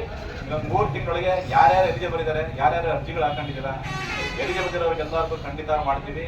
ಸಂಬಂಧಪಟ್ಟ ಏನು ಅರ್ಜಿಗಳು ಹಾಕಿದ್ದೀರಾ ಹೋಗಿ ನಮ್ಮ ರೆವಿನ್ಯೂ ಇನ್ಸ್ಪೆಕ್ಟರ್ ಭೇಟಿ ಮಾಡಿ, ನಮ್ಮ ಜಿಎಗಳನ್ನ ಭೇಟಿ ಮಾಡಿ. ನಿಮ್ಮ ಅರ್ಜಿಗಳು ಅವರು ಡಾಕ್ಯುಮೆಂಟ್ ಕೇಳ್ತಾರೆ, ಡಾಕ್ಯುಮೆಂಟ್ ಕೊಡಬೇಕು. ಮತ್ತೆ ಸ್ಪಾಟಿಗೆ ಹೋಗ್ಬೇಕು. ಅವ್ರ ಜೊತೆಗೆ ನೀವು ಸುಮ್ಮನೆ ಅರ್ಜಿ ಕೊಟ್ಟು ಮನೆಗಿದ್ರಾಗಲ್ಲ. ನಿಮ್ದು ಅದಕ್ಕೆ ನಿಮ್ದು ಗ್ಯಾಸ್ ಸರ್ಟಿಫಿಕೇಟ್ ಬೇಕಾಗುತ್ತೆ, ವಾಸದ ಪತ್ರ ಬೇಕಾಗುತ್ತೆ, ನಿಮ್ದು ಆಧಾರ್ ಕಾರ್ಡ್ ತಗೊಂಡು ಹೋಗ್ಬೇಕಾಗುತ್ತೆ. ಇವೆಲ್ಲ ತಗೊಂಡ್ಬಿಟ್ಟು ಎಲ್ಲಿ ಜಮೀನು ಉಳುಮೆ ಮಾಡ್ತಾ ಇದ್ದೀರಾ ಅದೇ ಜಾಗಕ್ಕೆ ಹೋಗ್ಬಿಟ್ಟು ನೀವು ಅಲ್ಲಿ ನಿಂತ್ಕೋಬೇಕು. ನೀವು ಎಷ್ಟೇ ಜಮೀನು ಮುಂದೆ ಮಾಡ್ತಾನೆ ನೀವು ಅಲ್ಲಿ ನೋಡಿಸಿದ್ರೆ ಅದು ಕರೆಕ್ಟ್ ಆಗಿ ಅದನ್ನ ಇದರಲ್ಲಿ ಮೊಬೈಲ್ ಆ್ಯಪಲ್ಲೇ ಅದರಲ್ಲೇ ಸ್ಕೆಚ್ ಮಾಡಬೇಕು, ಅಲ್ಲೇ ಅಪ್ಲೋಡ್ ಮಾಡಬೇಕು. ನೀವು ಫೋಟೋ ಹೊಡೆದು ಅಪ್ಲೋಡ್ ಮಾಡ್ತಾರೆ, ಕಂಪ್ಯೂಟರ್ ಅಪ್ಲೋಡ್ ಮಾಡಬೇಕಾದ್ರೆ. ಇವೆಲ್ಲ ಪರಿಸರ ಇರೋದ್ರಿಂದ ನೀವು ಸುಮ್ಮನೆ ಅರ್ಜಿ ಕೊಟ್ಟು ಮನೆಗೆ ಕೂತ್ಕೊಂಡ್ರೆ ಆಗಲ್ಲ. ನೀವು ಅರ್ಜಿ ಕೊಟ್ಟು ನನಗೆ ಅರ್ಜಿ ಕೊಟ್ಟಿದ್ದೀರಾ, ನೀವು ಹೋಗಿ ಸಂಬಂಧಪಟ್ಟ VA ಮತ್ತೆ RA ಭೇಟಿ ಮಾಡಿ ಅವನ್ನೆಲ್ಲ ಮಾಡ್ಕೊಡಕ್ಕೆ ಹೇಳಿದೀವಿ. ಸ್ಟಾರ್ಟ್ ಮಾಡಿದೀವಿ, ಹಂತವಾಗಿ ಮಾಡ್ಕೊಡ್ತೀವಿ. ಹೌದು, ಒಬ್ಬರಿಗೆ 4 ಎಕರೆ 38 ಗುಂಟೆ ಮೇಲೆ ಮಾಡಕ್ ಬರಲ್ಲ. ಏನು ಜಮೀನು ಇಲ್ಲದೆ ಇದ್ರೆ, ಪೂರ್ತಿ ಜಮೀನು ಇಲ್ಲದೆ ಇದ್ರೆ 4 ಎಕರೆ 38 ಗುಂಟೆ ಒಬ್ರು ಮಾಡ್ಬೋದು. ಅಕಸ್ಮಾತ್ ಏನಾದ್ರು ಅವ್ರ ಹೆಸರು ಆಲ್ರೆಡಿ 2 ಎಕರೆ ಜಮೀನು ಇದ್ರೆ ಅವ್ರಿಗೆ ಹುಡುಕಿ 2 ಎಕರೆ 38 ಗುಂಟೆ ಮಾತ್ರ ಜಮೀನು ಮಂಜೂರು ಮಾಡ್ತೀವಿ. 4 ಎಕರೆ ಎಲ್ಲರಿಗೂ 4 ಎಕರೆ 38 ಗುಂಟೆ ಜಮೀನು ಮಂಜೂರು ಮಾಡಲ್ಲ. ಎಕ್ಸಾಂಪಲ್ ಈಗ ಪೂಜಾರಪ್ಪ ಹೆಸರು ಅರ್ಜಿ ಹಾಕಿದ ತಿಳ್ಕೊಳ್ಳಿ. ಅವ್ರ ಹೆಸರು ಆಲ್ರೆಡಿ 2 ಎಕರೆ ಜಮೀನು ಇದ್ರೆ ನಾವು ಅವ್ರಿಗೆ ಮಿಕ್ಕಿದ್ದು ಜಮೀನು ಮಂಜೂರು ಮಾಡೋದು ಬರೀ 2 ಎಕರೆ 38 ಗುಂಟೆ ಮಾತ್ರ. ಒಬ್ಬ ರೈತರಿಗೆ 4 ಎಕರೆ 38 ಗುಂಟೆ ಜಮೀನು ಬೇಕಂತ ಏನ್ ಕತ್ತಿದೆ ಅಷ್ಟೇ ಮಾಡೋದು. ಅಧಿಕಾರಿ ಅವರು ಬಹಳ ಪಕ್ಷವಾದಂತ ಮಾಹಿತಿ ತಿಳಿಸವ್ರೆ. ನಾನು ಇನ್ನೊಂದು ಏನ್ ಕೇಳ್ತೀನಿ ಅಂದ್ರೆ ತಾಲೂಕು ಈಗ ನಮ್ಮ ಪಾವಗಡ ತಾಲೂಕು ಎಲ್ಲ ಪ್ರಗತಿಪರ ಸಂಘಟನೆ, ರೈತ ಸಂಘಟನೆ, ದಲಿತ, ಕಾರ್ಮಿಕ ಎಲ್ಲ ಸೇರಿ ನಾವು ಒಂದು ಕೇಳ್ತಾ ಇದ್ದೀವಿ ಪ್ರಶ್ನೆ. ಸರ್, ತಿಂಗಳಿಗೊಂದ್ಸರಿ ಕರೆದು ನಿಮ್ಮ ಸೆಕ್ರೆಟರಿ ಒಂದು ಮೀಟಿಂಗ್ ಕರೆದು, ಸರ್ ಈ ತಿಂಗಳಲ್ಲಿ ಎಷ್ಟಾಗಿದಾವೆ, ನಿಮ್ಮ ಖಾತೆ ಪಾಣಿ ಎಷ್ಟಾಗಿದೆ, ಭೌತಿಕ ಖಾತೆ ಎಷ್ಟಾಗಿದೆ, ಅಕ್ರಮವಾಗಿ ಎಷ್ಟು, ಅದೊಂದು ಕಂಟಿನ್ಯೂ ಮಾಡಬೇಕು. ಮತ್ತೆ ಈಗ ಫಾರೆಸ್ಟ್ ಅಂತ ನಿಮಗೆ ಬರಲ್ಲ ಸರ್? ಫಾರೆಸ್ಟ್ ಬರಲ್ವಾ? ಫಾರೆಸ್ಟ್ ಸ್ವಲ್ಪ ಯಾಕಂದ್ರೆ ನಾನು ಒಬ್ಬ ದೇಶ ತಿರುಗ್ತೀನಿ, ತಹಸೀಲ್ದಾರ್ ಮೇಲೆ ಒತ್ತಡ ಆಗೋದಲ್ಲ, ಸರ್ಕಾರ ಸುತ್ತೋಲೆ ಹೊಡೆಸ್ಬೇಕು. ಅಲ್ಲಿವರೆಗೂ ನೀವು ಪೊಸಿಷನ್ ಇಲ್ಲೇ ಬಿಡಬೇಡ್ರಿ. ನೋಡರಿ, ನಾವೊಂದು ಸರ್ಕಾರಕ್ಕೆ ಒಂದು ಪತ್ರ ಬರೆಯಾರಿ, ದಯವಿಟ್ಟು ನೀವು ಯಾರು ಎದ್ಬೀಳ್ ಮಾಡೋ ಕೆಲಸ ಇಲ್ಲ, ನೀವು ಒಕ್ಕುವರಿ ಮಾಡಿದಾರ ಮಾಡ್ಕೊಳ್ಳಿ, ನಿಮ್ಮನ್ನು ಅಭ್ಯಂತರ ಇಲ್ಲ. ಅರಣ್ಯದವ್ರಿಗೆ ಹೋಗಿ ಅವ್ರನ್ನ ಬೆದರಿಕೆ ಹಾಕೋದು ತಡಿಬೇಕು. ಸರ್, ಈ 40-50 ವರ್ಷದಿಂದ ಫಾರೆಸ್ಟ್ ನಮಗೆ ಗೊತ್ತಿಲ್ಲ, ಪಾಪ ಉಳುಮೆ ಮಾಡಿದ್ದಾರೆ. ಉಳುಮೆ ಮಾಡಿದ್ರೆ ಅಲ್ಲಿ ಗಿಡ ಮರಗಳು ರಕ್ಷಣೆ ಮಾಡ್ತಾ ಇದ್ದೀವಿ. ಕೇಂದ್ರ ಸರ್ಕಾರ ಮತ್ತೆ ರಾಜ್ಯ ಸರ್ಕಾರ ಆಗಿರ್ಬೋದು, ಈ ಹೆಣ್ಣು ಮಕ್ಕಳಿಗೆ ಬಹಳಷ್ಟು ಗ್ಯಾಸ್ಗಳು ಕೊಟ್ಟು ಇವತ್ತು ನಮ್ಮ ಹೊಲದಲ್ಲೇ ಐತೆ ಅರಣ್ಯ, ಹೊಲಗಳಕ್ಕೆ ಹೋಗಕ್ಕಾಗಲ್ಲ. ಇವ್ರು ಅರಣ್ಯದಲ್ಲಿ ಹೋಗ್ತಾರೆ, ಅಲ್ಲಿ ಉಳುಮೆ ಮಾಡೋದಕ್ಕೆ ತಂತಿ ಬೇಲಿ ಹಾಕೋದು, ಅವ್ರು ಭದ್ರ ಮಾಡಿದ್ದು ಅದನ್ನ ಕಂಟ್ರೋಲ್ ಮಾಡಿ. ಯಾಕಂದ್ರೆ ಅರಣ್ಯ ಆಫೀಸ್ನಾಗೆ ಕರಡಿಗಳು ಮೊನ್ನೆ ನಮ್ಮ ಹೊಲದ ಹತ್ರ ನಿಂತ್ಕೊಂಡಿದ್ದೀನಿ, ನೆರಿ ಬಂದೈತೆ, ಪೂಜಾರಪ್ಪ ಅಲ್ಲೇ ಇದೆ, ನೆರಿ ಬಂದೈತೆ, ಆಟ ಹುಡುಗ ನಾನು ಬೈಕ್ ಹಾಕೊಂಡು ಒಂದ್ ಕಡೆ ಹೋಗ್ತೀನಿ. ನೆರಿ ಅಂದ್ರೆ ಭಯ ಅಲ್ಲ ಸರ್, ಅದರಿಂದ ಅದಾಗಬಾರ್ದು. ಇವರು ಕರಡಿ ಮತ್ತೆ ಅರಣ್ಯ ಇದು ನೆರಿಗಳು ಅವ್ರು ಹಿಡ್ಕೊಂಡು ಹೋಗಿ ಎಲ್ಲ ನಾವು ಪ್ರತಿ ಬೇಲೆ ಹಾಕಿ ಅಲ್ಲಿ ಬೆಟ್ಟವಾಗಿ ಹೊಡೆದು ಅಲ್ಲಿ ರಕ್ಷಣೆ ಮಾಡ್ಬೇಕು, ಅಲ್ಲಿ ಸಂರಕ್ಷಣೆ ಅಂತ ಮಾಡಿ ಅವ್ರು ಮೇವು ನೀರು ಕೊಡ್ಬೇಕು. ಅವನ್ನ ನಮ್ಮ ಊರುಗಳಿಗೆ ಬಿಟ್ಟು ಅವ್ರ ಹಳ್ಳಿಗಳಿಗೆ ನಮ್ಮ 1 ಎಕರೆ 1 ಎಕರೆ ಅವನ ಪಾಪ ಕೈ ಕಂಡಿದ್ರೆ ಅವನ ಮೇಲೆ ಪ್ರತಿ ಬೇಲೆ ಹಾಕ್ತಾರೆ. ಇದು ಸ್ವಲ್ಪ ಹೇಳ್ಬೇಕು ಅರಣ್ಯ ಸರ್ಕಾರ ಸುತ್ತಲೇ ಹೋದವರೆಗೂ ಅದನ್ನು ನಾನು ಕಾಯ್ತೇನೆ. ಯಾವ್ದು ನಾವೇನು ದೌರ್ಜನ್ಯಕ್ಕೆ ಬಂದಿಲ್ಲ, ನ್ಯಾಯ ಕೇಳ್ತಾ ಇದ್ದೀವಿ. ಪ್ರತಿಯೊಬ್ಬ ಅರ್ಜಿ ಹಾಕಿರೋದು ನೋಡಿ ತಾಳ್ತಾರೆ, 4.5 ಎಕರೆ ಒಳಗಿದ್ದವ್ರಿಗೆ ಮಾತ್ರ ಸಿಗ್ತೈತೆ, ಅವ್ರು ಮೇಲ್ಪಟ್ಟಿದ್ದವ್ರಿಗೆ ಸಿಕ್ಕಲ್ಲ ಇರೋದು ಲಾಭ. 1 ಎಕರೆ ಆಗಿರ್ಬೋದು, 2 ಎಕರೆ ಅದು ಕಾನೂನು ಬದ್ಧವಾಗಿ ನಡೀತೈತೆ. ಆಯ್ತಾ, ನಿಮ್ ಸೆಕ್ರೆಟರಿದು ಲಂಚ ಅಂತ ಜಾಸ್ತಿ ನಮ್ಗೆ ಗಮನಕ್ಕೆ ಬರ್ತಾ ಇದೆ. 5,000 ಕೊಟ್ಟೋಣ, 8,000. ನಮ್ ನೆಡ್ಕೊಂಡವ್ರೆ ಹೇಳ್ತಾರೆ 8,000 ಕೊಟ್ಟಿದ್ನಿ ಅಂತ. ನೆಡ್ಕೊಂಡ ನೀನ್ ಶಾಲೆ ಹಾಕಿದ್ಯಲ್ಲ, ನಿನ್ಗೆ ಗೊತ್ತಾಗಲ್ಲ, ಯಾಕೆ ಮಾಡಕ್ ಹೋಗ್ತೀರಿ ಅಂತದಕ್ಕೆ ಕಂಟ್ರೋಲ್ ಮಾಡ್ಬೇಕು. ನೀವು ದುಡ್ಡು ಯಾರು ಕೊಡಕ್ ಹೋಗ್ಬೇಡಿ. ಕೊಡಿ ಅಂತ ಯಾರು ಹೇಳೋದು ನಿಮ್ಗೆ? ಫಸ್ಟ್ ನಿಮ್ದು ತಪ್ಪು. ಕೊಡಿ ಅಂತ ನಿಮ್ಗೆ ಯಾರು ಹೇಳ್ತಾರೆ? ಕೊಡಿ ಅಂತ ಹೇಳಿ ಕೊಡಬೇಡಿ. ಯಾಕೆ ಕೊಡಕ್ ಹೋಗ್ತೀರಾ? ಬನ್ನಿ, ರೆವಿನ್ಯೂ ಇನ್ಸ್ಪೆಕ್ಟರ್ ಇರ್ತಾರೆ, ನಾವ್ ಇರ್ತೀವಿ, AC ಇರ್ತಾರೆ, DC ಇರ್ತಾರೆ, ಮೇಲಾಧಿಕಾರಿ ಇರ್ತಾರೆ. ಬರ್ತೀವಿ, ನಮ್ ಕಾರ್ಡಿನ ಮಾಡಿಸ್ಕೊಡ್ತೀವಿ. ನೀವು ಕೊಡಿ ಅಂತ ಯಾರು ಹೇಳ್ತಾರೆ? ಕೊಡಕ್ ಹೋಗ್ಬೇಡಿ. ಕಾನೂನು ಪ್ರಕಾರ ಕೆಲಸ ಅರ್ಜಿ ಕೊಡಿ, ಮಾಡಿ. ಎಲ್ಲರಿಗೂ ಸಾಕಾರ ಶಿಕ್ಷೆ ಹೇಳಬೇಕು, ಅರ್ಥ ಮಾಡ್ಕೊಂಡ್ರಿ. ಮುಂದೆ ಏನಾದ್ರು ಮಾತಾಡ್ಕೊಡ್ಬೇಡಿ. ಸಕಾಲ ಇದೆ ಏನಪ್ಪ, ಸಕಾಲದಲ್ಲಿ ಇಂಟರ್ನಲ್ ಖಾತೆ ಮಾಡ್ಲೇಬೇಕು. ಅವ್ರ ಕೆಲಸ ಮಾಡೇ ಮಾಡ್ತಾರೆ. ನೀವು ಕರೆಕ್ಟ್ ಡಾಕ್ಯುಮೆಂಟ್ ಹಾಕಿಬಿಟ್ಟು ಕಂಪ್ಯೂಟರ್ ಎಂಟ್ರಿ ಮಾಡಿಸಿ ಆಟೋಮ್ಯಾಟಿಕಲಿ ಕರೆಕ್ಟ್ ಆಗಿ ಅದು ಆಗುತ್ತೆ. ಅರ್ಥ ಆಯ್ತಾ? ಇವಾಗ ಭೌತಿಕ ಖಾತೆಗೆ 15 ದಿವಸ ಟೈಮ್ ಇರುತ್ತೆ. 15 ದಿವಸ ಕರೆಕ್ಟ್ ಟೆಕ್ನಿಕ್ ಹಾಕಲು 15 ದಿವಸ ಖಾತೆ ಆಗುತ್ತೆ. ಈ ಡಾಕ್ಯುಮೆಂಟ್ ಹಾಕ್ತಾರೆ, ಏನೋ ಮಾಡಿದ್ರೆ ಅವ್ರು ಇನ್ನೊಂದು ಏನು ಮಾಡಕ್ಕಲ್ಲ, ತಿನ್ಸೋದು. ಅದ್ ಬಿಟ್ರೆ ಯಾವುದೇ ಕಾರಣಕ್ಕೂ ಕರೆಕ್ಟ್ ಆಗಿರೋ ಡಾಕ್ಯುಮೆಂಟ್ ಭೌತಿಕ ಖಾತೆ ಹಾಕ್ತೀರಾ, ಡಾಕ್ಯುಮೆಂಟ್ ತಗೊಂಡು ಮೇಲ್ಗಡೆ ಚೆಕ್ ಲಿಸ್ಟ್ ಕೊಡಿಸಿ. ಚೆಕ್ ಲಿಸ್ಟ್ ಹಾಕಿದಾಗ ಆಟೋಮೆಟಿಕ್ 15 ದಿವಸ ಖಾತೆ ಆಗುತ್ತೆ. ಅವ್ರು ಮಾಡದೇ ಇದ್ರು ಖಾತೆ ಆಗುತ್ತೆ. ಇವಾಗ ಅವೆಲ್ಲ ಸಿಸ್ಟಮ್ ಚೇಂಜ್ ಆಗಿದೆ. ಹಿಂದಿನ ಖಾತೆಗಳೇ ಅವ್ರು ಫಾರೆಸ್ಟ್ ಅಲ್ಲಿ ಇದೆ, ನೋಡೋಣ. ಫಾರೆಸ್ಟ್ ಅಲ್ಲಿ ಇದೆ, ಯೋಚನೆ ಮಾಡೋದಲ್ಲ. ಫಾರೆಸ್ಟ್ ಅಲ್ಲಿ ಇದೆ, ಮಾಡಕ್ ಬರಲ್ಲ. ಕ್ಲಿಯರ್ ಕಟ್ ಹೇಳ್ತೀವಿ ನಾವು. ಹೊಸದಾಗಿ ನೀವು ನಾವು ಮುಂಜೂರು ಮಾಡ್ತೀವಿ, ಸಾವಿರ ಚೀಟಿ ನಾವೆಲ್ಲ ಹಿಂದೆ ಇದ್ದಂಗೆಲ್ಲ ಸಿಸ್ಟಮ್ ಈಗ ಅರ್ಥ ಮಾಡ್ಕೊಳ್ಳಿ.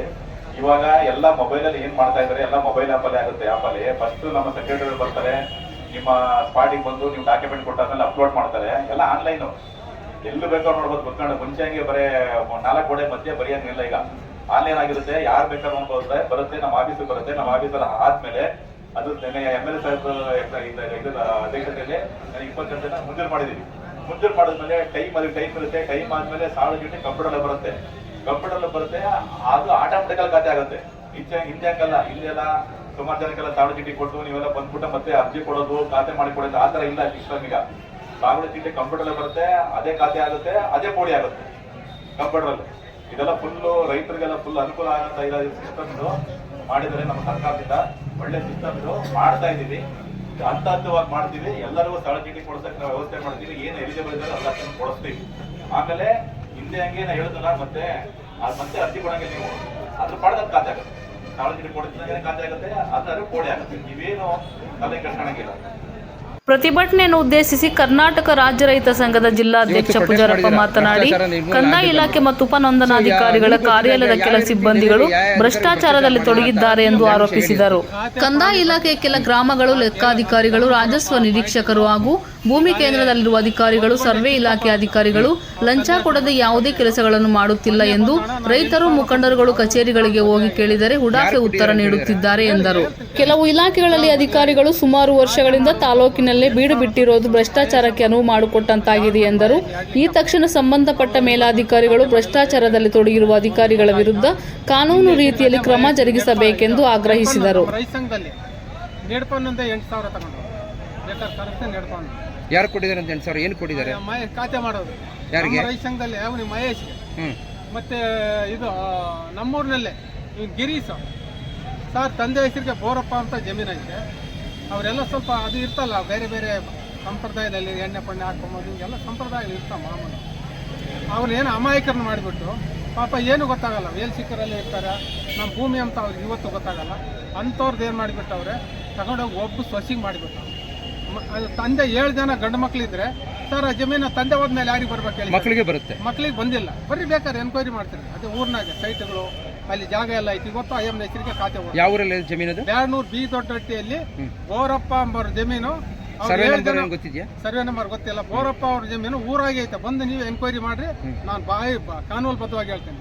ಆ ಜಮೀನೆಲ್ಲ ಯಾರೋ ಒಬ್ಬ ಹೆಸರಿಗೆ ಮಾಡಿ ಇವತ್ತೇನು ಹೇಳ್ತಾನೆ, ನಾವು ಯಾರೋ ಹಿಂದ್ಗಡೆ ಇತ್ತು ಮಾಡಿದ್ವಿ ಅಂತಾನೆ. ಬೋರಪ್ಪ ಹೆಸರಿಗೆ ಇವತ್ತು ತಗೊಳ್ಳಿ MR ಐತೆ ಪಾಣಿ ಒಂದು. ಮತ್ತು ಇದೇ ಗುಂಡ್ಲಳ್ಳಿ ಸರ್ವೆ ನಂಬರ್ನಲ್ಲಿ ರಂಜಿತಾಂಬರ್ ಅವರು 2000ದಾಗೆ ನಮಗೆ 3.5 ಎಕರೆ ಜಮೀನು ರಿಜಿಸ್ಟರ್ ಆಗೈತೆ. ರಿಜಿಸ್ಟರ್ ಆದಮೇಲೆ ಇನ್ನು ಉಳಿಕೆ ಜಮೀನು ಇತ್ತು ಒಂದು 3/4 ಎಕರೆ. ಸರ್ ಅದು ಯಾರಿಗೆ ಹೋಗ್ಬೇಕು, ಮೂಲಾಧಾರ ದಾಖಲೆ ಯಾರಿಗೆ ಹೋಗ್ಬೇಕು, ಯಾರಿಗೆ ಹೋಗ್ಬೇಕು ಹೇಳಿ ಸರ್. ಹಂಗೆ ಉಳ್ಕೊಂಡಿತ್ತು. ನಮಗೆ ಯಾರು ಜಮೀನು ಕೊಟ್ಟವರು ಮೂಲಾಧಾರ ದಾಖಲೆಗೆ ಹೋಗ್ತಿತ್ತು. ಅದೇನು ಮಾಡಿಬಿಟ್ಟಿದ್ದಾರೆ, ಅವ್ರು ಸತ್ತೋಗಿ 8 ವರ್ಷದ ಮೇಲೆ, ಮೊನ್ನೆ 3-4 ವರ್ಷದ ಮೇಲೆ 19ರಾಗ ಇದೇ ತಹಸೀಲ್ದಾರ್ ಕೋರ್ಟ್ನಲ್ಲಿ ಅವರೇ ಪಿಟಿಷನ್ ಮಾಡಿ ಆದೇಶ ಮಾಡಿ ಅದನ್ನು ತಗೊಂಡೋಗಿ ಆ ಸತ್ತಿರೋನ್ ತಗೊಬಂದು ಪಾಣಿನ ಕುಂಡ್ರಿಸಿ, ಅವರು ಸತ್ತಿರೋನ್ ತಗೊಬಂದು ಪಾಣಿನ ಕುಂಡ್ರಿಸಿ ನಮ್ಮದು ಹೆಸರನ್ನ ಅವರು ಸರ್ವೆ ಮಾಡಕ್ ಬಂದು ನೀವು ಸೈನ್ ಹಾಕಿ ನಾವು ಯಾಕೆ ಹಾಕಲಿ? ನಾವು ತಗೊಂಡಿದ್ದೆ ಸತ್ತಿರೋ ಹೆಸರು ಹೆಂಗೆ ಇದರಲ್ಲಿ ನಾನು ಕೇಳ್ತಾ ಇದ್ದೆ. ನಾವು ರಂಜಿತ್ ದೊಡ್ಡದಾಗ ಫೋನ್ ಮಾಡಿದ್ದ ರಂಜಿತ್ ಈಗ ನಾನೆಲ್ಲಿ ಮಾಡಿದ್, ನಾನು ಅವು ನಿಮ್ಮ ಫ್ರೆಂಡ್ ಆದ ಮನೆಗೆ ಬಂದಿಟ್ಟು ನಾ ನೀನು ಮಾಡಿದ್ರೆ ಕಾಮಗಾರಿ ಕೆಲಸ ಆಫೀಸರ್ ಆಗಿದೆ ಅಂತ ಹೇಳಿದ್ರೆ ಅಲ್ಲಿ ಏನ್ ಮಾಡ್ಬಿಟ್ಟ, 3/4 ಎಕರೆ ಸತ್ತೋಗಿ 8 ವರ್ಷದ ಮೇಲೆ ಅವನಿಗೆ ಪಾಣಿ ಮಿಂಕ್ಷನ್ ಮಾಡ್ಯಾರ. ಯಾರು ಕ್ವಶನ್ ಮಾಡಿದ್ರೆ ಅದನ್ನ? ಇವನು ರಂಜಿತ್ ಅದೊಂದು ಆಯ್ತಾ. ರಂಜಿತಿಂದ ಇನ್ನೊಂದು ಐತೆ, ಇದೇ ಭೂಪೂರ್ ಸರ್ವೆ ನಂಬರು. ಅದರಲ್ಲಿ ಅವನಿಗೆ 4 ಎಕರೆ ಏನೋ ಅಕ್ರಮ ತಹಸೀಲ್ದಾರ್ ಹೇಳಿದಂಗೆ ಆರ್ಡರ್ ಆಗಿದೆ, ಹಳದ ಅವ್ರ ತಾತಗಳ ಕಾಲದಿಂದ ಆಗಿದೆ. ಮೊನ್ನೆ ದಾಖಲಾತಿ ತಗೊಂಡೋದ್ರೆ ಅದಾಗೈತಿದ್ದಾಗ ಬರೀ 2 ಎಕರೆ ಮಾಡಿ. ಇದು ಸರಿನಾ? ಇಂಥವು 100 ಕಂಪ್ಲೇಂಟ್ಗಳಿದೆ, ಆದರೂ ಬೈಲಿಗೆ ಬಂದು ಹೇಳಪ್ಪ ಕೊಟ್ಟು ರೈತರು ಹೇಳ್ತಾ ಇಲ್ಲ, ಹೆದರ್ಕೊಂತಾ ಇದ್ದಾರೆ. ಇವ್ರು ಕಂಟಿನ್ಯೂ ಆಗಿ 15-20 ವರ್ಷ ಎಲ್ಲ ಕಂಪ್ಲೀಟ್ ಖಾಲಿ ಮಾಡಬೇಕು. ಯಾವ ಕಾರಣಕ್ಕೆ ಇಲ್ಲಿ ಕೆಲಸನೇ ಮಾಡಿ 5 ವರ್ಷಕ್ಕೊಬ್ಬನು ಬರ್ತಾ ಇರ್ಬೇಕು, ಹೋಗ್ತಾ ಇರ್ಬೇಕು. ಹೊಸ ನೀರು ಬರ್ಬೇಕು, ಹಳೆ ನೀರು ಹೋಗ್ಬೇಕು, ಅಷ್ಟೊಂದು ಮಾಡ್ಬೇಕು. ಅಷ್ಟೇ ನಮ್ದು ಆರೋಪ. ಪಕ್ಕ ಹೆಸರು ಯಾವರು?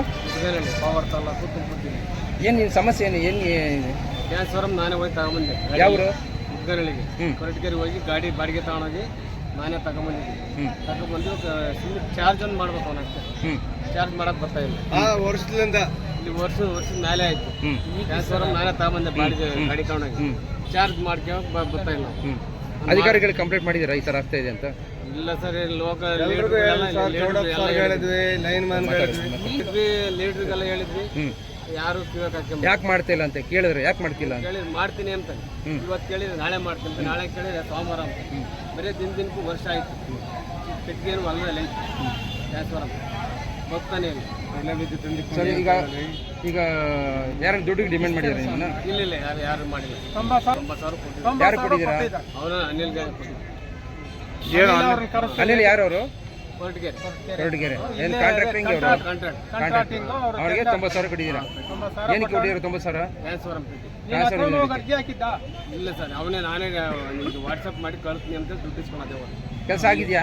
ಕೆಲಸ ಆಗಿದೆ, ಚಾರ್ಜ್ ಮಾಡ್ತೇನೆ. ಅಲ್ಲಪ್ಪ, ನೀನು ಕಂಬಗಳಿಗೆ ಅಂತ ದುಡ್ಡು ಕಟ್ಟಿದ್ದ ಎಲ್ಲ ಅವನ ಹತ್ರನೇ ನಾನೇ ಕಟ್ಕೊಂತೀನಿ, ನೀವು ವಾಟ್ಸಪ್ ಮಾಡ್ತೀನಿ ಅಂತ ಹೇಳಿದ್ದೆ. ಇವತ್ತಿನವ್ರಿಗೆ ಕೆಲಸ ಆಗೈತೆ, ಚಾರ್ಜ್ ಒಂದು ಮಾಡ್ತೇನೆ. ಚಾರ್ಜ್ ಮಾಡಿ ಎಲ್ಲ ಪೆಂಡಿಂಗ್ ಇಟ್ಟಿದ್ದಾರೆ. ಮತ್ತೆ ಏನಕ್ಕೆ ದುಡ್ಡು ಡಿಮ್ಯಾಂಡ್ ಮಾಡ್ತಾರಾ? ದುಡ್ಡೇನು ಕೇಳಿಲ್ಲ, ಕೆಲಸ ಆಗಿಲ್ಲ ಕೆಲಸ ಅಷ್ಟೇ. ಜಿಲ್ಲಾ ಕಾರ್ಯದರ್ಶಿ ಎಲ್ ರಾಮಣ್ಯ. ಏನು ಸರ್ ಸಮಸ್ಯೆ ನಿಮ್ಮದು? ಸರ್ ನಮ್ಮದು 59 ಸರ್ವೆ ನಂಬರ್ ಪಕ್ಕದಾಗೆ ಯಾವರಲ್ಲಿ? Undalli survey number. ಅಲ್ಲಿ ಮನೆ ಸುತ್ತಿದ್ದೀನಿ, ದಂಡಪಾಳ್ಯ ಅಂತ. ಅಲ್ಲಿ ಈಗ ಬಗರಪ್ಪನಲ್ಲಿ ಅಡಿಕೆ ಹಾಕೊಂಡಿದ್ದೀವಿ. ಈಗ ಕಿರಣ ಸಾಹೇಬರು ಸೆಕ್ರೆಟ್ರಿ ಕಾರ್ಯ ಮಾಡೋದಂದರೆ ಇಲ್ಲ ಅದು ಕೆರೆ ಬರ್ತೈತೆ ಕೆರೆಯಿಂದ 250-300 ಅಡಿ ಬಂಡೆ ಐತೆ ಸರ್. ಬೆಟ್ಟದ ಮೇಲೆ ಐತೆ ಬೆಟ್ಟ ಮೇಲೆ ಸರ್ ಇರೋದು. ಅದ್ರ ಕೆಳಗೆ ಕೆರೆ ನೀರು ಕೆಳಗೆ ಕೆರೆ ಇದೆ ಸರ್.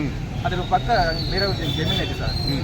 ಆ ಜಮೀನು ಇಲ್ಲ ಅಂದರೆ ಇದು ಕೆರೆಗೆ ಬರ್ತೈತೆ ಸರ್. ಖಾತೆ ಮಾಡಿ ಅಂದರೆ ಮನೆ ಬಗುಳಿನಾಗೆ ಇಲ್ಲ ನೀವು ಬರಲ್ಲ ಅಂತ ರಿಜೆಕ್ಟ್ ಮಾಡ್ಯಾವ್ರ ಸರ್. ಅದು ಒಂದು ಗಿರೀಶ್ ಅಂತ ಹೇಳಿ ಅಲ್ಲಿ ಮನೆ ನೂಕುವಾಗ ಅವಾಗ ಸುಮಾರು ಅಂದರೆ ಗಿರಿಸದ ಅದ್ರಾಗ ಮುಕ್ಕಾಲು ಭಾಗ ಅಲ್ಲ 100 ಅದ್ರಾಗ ಗಿರೀಶ್ ಅವ್ರದ್ದು ಭಾಗ ಐತೆ ಅದ್ರಾಗ.